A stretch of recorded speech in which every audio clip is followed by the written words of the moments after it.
Hello, in this video I'm gonna show you how to compare your visited places in the Bean app with other users.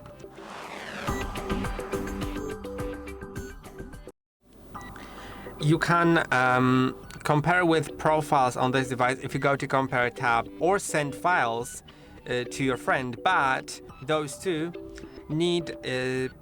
require the premium version of the app, which I don't have, so I'll just show you the QR code version. And yeah, let's select that. Then in the other app of the other persons, I can also select scan a QR code, then scan the QR code, and now you can see it will be displayed just like that. Now you'll see your profile in them.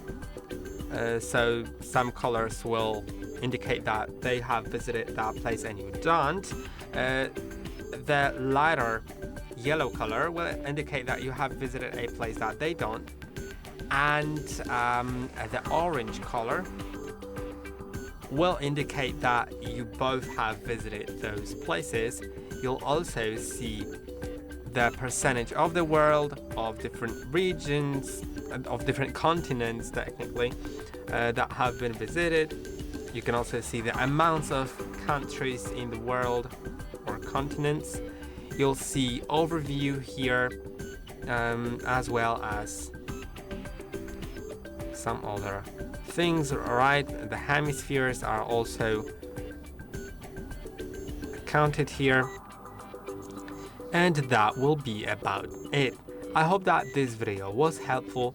Don't forget to like and subscribe. See you in the next one.